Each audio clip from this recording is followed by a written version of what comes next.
Hey guys, Yoshi Time 17 here, and today I'm gonna be reviewing something that's actually pretty interesting. So about a week ago, I was surfing through eBay Japan looking for any Mario plushes, specifically the Super Nintendo World Plushies. For those of you who are unaware, Super Nintendo World is a theme park that recently opened in Universal Studios Japan on March 17th, and with it came its very own plushes that are exclusively sold at the park. While on the search for ones at a fair enough price, I stumbled upon one listing that seemed to catch my eye. It was a listing for a set of 3 Mario plushes, a Yoshi, a Luigi, and, well, a Mario of course. I was originally going to ignore it and move on, but then I noticed something a little strange about them. See if you can spot the difference. Here's one of the regular small Luigi plushes. Looks normal, right? Now here's the plush in this listing. They look pretty similar, but the plush in this listing looks shiny and has a gold tag for some reason. I couldn't tell if the shininess was just the lighting or not, but I knew for a fact that the gold tag was definitely abnormal, as the regular plush has a red tag. Now, very intrigued, I looked around for any more info, and after about 30 minutes, I came across another listing of these plushes that claimed that these plushes were limited. With this new information in hand, I decided what I was going to do right then about this, and being the impulsive person I am, I clicked buy, and started anticipating when in approximately 14 business days from now, they would finally arrive. Which is what I initially thought, and then was very confused when they showed up 6 days later. So, they're here. I did not expect these to come this early. The day I'm recording this is Friday and ordered these last Saturday, so it's not even a weekend they're here. Random person in Japan that sold me these plushes, if you're watching this right now, you're amazing. So after I ordered these, I looked around a little more to find out what exactly these plushes are, since I was still confused why the plushes I just ordered were shiny, while most of the other listings I could find were of more regular looking plushes. I eventually found a listing for some more plushes similar to these, and found out that they were plushies made to commemorate the park opening, and also found out that these were not the only type of plushes made for it. There's also the regular size plushes that have a little coin on the bottom of the plush's right boot. Outside of Mario, Luigi, and Yoshi, I couldn't really find any more plushes made specifically for this occasion, except for this little keychain of a Chef Toad that may or may not be Chef Canopio based on what eBay listing you find, but to be honest, I don't really see the resemblance here. Also, again, before I begin this review, I do want to mention again that these plushes are variants, so some things I talk about such as the fabric and tags may be different from the other plushes, but that most of what I talk about should still hold up for the regular version. Anyways, now that the plushes are open, time to review them.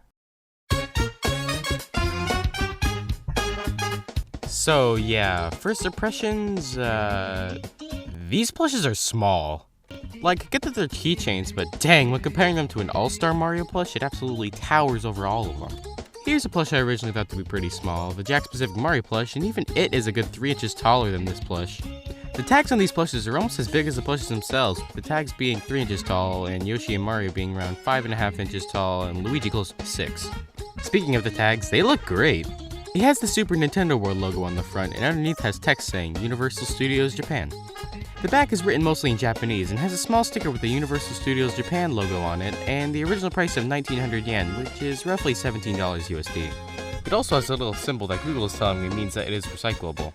Now, personally, I don't speak Japanese, so I have no idea whether the "it" this tag is referring to means the tag itself or the plush, but I'm not going to find out since neither are going near a bin anytime soon. Along with the paper tag, these plushes have a metal tag, medallion? Honestly, I'm not sure what to call it, since admittedly my vocabulary is a little substandard, so I'm just gonna call it a medallion. Well, anyways, this medallion has a nice gold coating on it, which is so shiny you could see my camera's reflection in it. On the front, there's a Super Nintendo World logo, and on the back there, it states once again that it's from Universal Studios Japan. It's connected to the plush via a chain of beads with a connector so that you can remove the medallion from the plush if you wanted to. Finally, my dreams of having gold chains can become a reality. The touch tag is pretty standard. It has the Universal Studios logo on it, which I swear I've said at least 5 times now, and is made out of the same synthetic material most touch tags are made out of. No red, you Jack specific. So yeah, overall the tags are pretty cool. What else am I supposed to be talking about? Oh yeah, the plushes.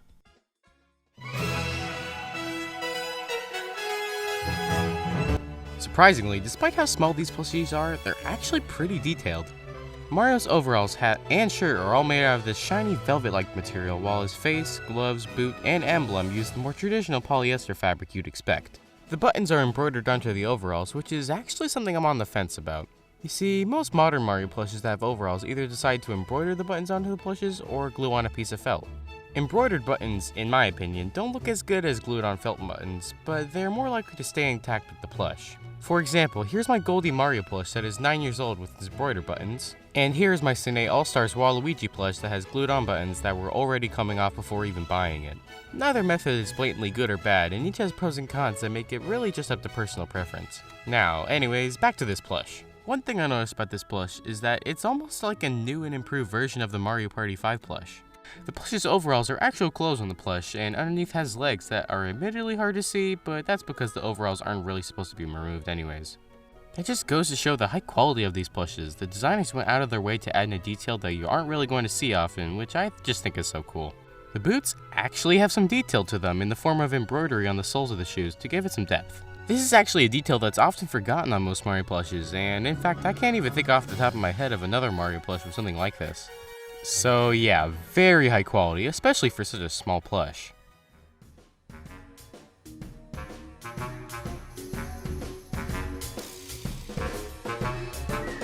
Next up is our good old pal, Green Mario.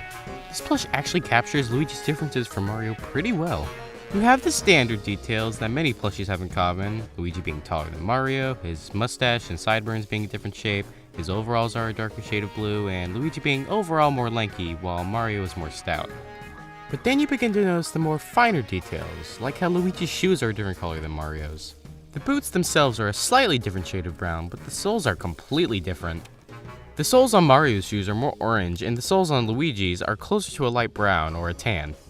Even the thread on the bottom is a different color. Luigi's buttons are also more of a gold-like color, while Mario's buttons are yellow, a change that, while not necessary, again just shows how much thought was put into making these plushes. Now, going back to similarities, Luigi, like Mario, is actually wearing his overalls and hat, but again, they can't be taken off without a pair of sacrilegious scissors. The gloves are the exact same, but I mean, they weren't really supposed to be different to begin with, so that's fine. And yeah, that's basically it for Luigi, so now it's time for the last and arguably my favorite plush, although there may be a little bias when I say this, Yoshi.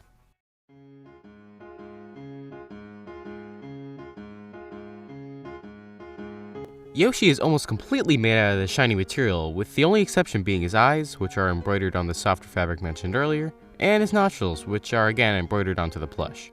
Speaking of its nostrils, they are actually a different color than on most plushes, since they are dark green instead of the black nostrils regularly used on Yoshi plushes.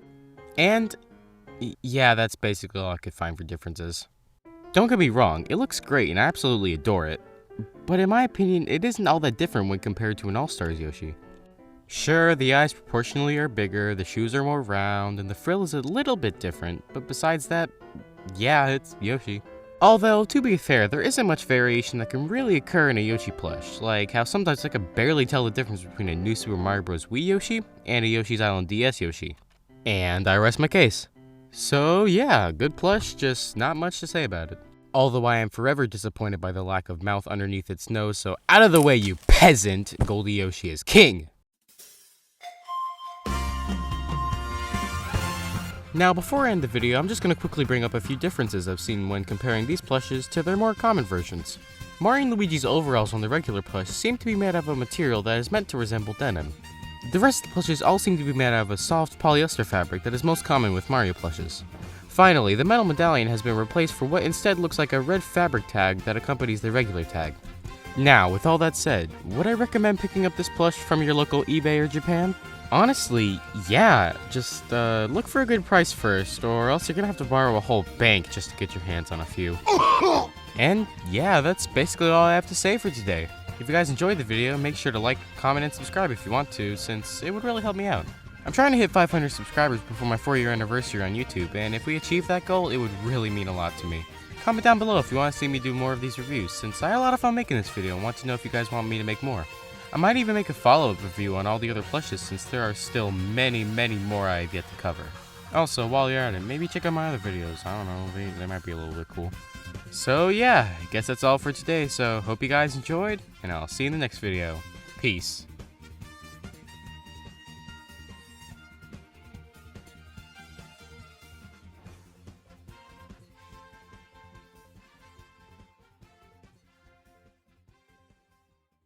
The back is written mostly in Japanese and has a small sticker with the Universal Studios logo Japan. Hold up.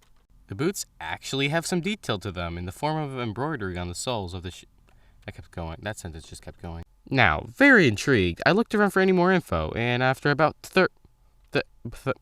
13 minutes, thanks, Brain. Neither method is blatantly bad or good, and each has pros and cons that make it really up to personal preference. The plush's overalls are actual colors. Colors? What? How did I read that? It's supposed to be clothes. I couldn't tell if the shininess was frick.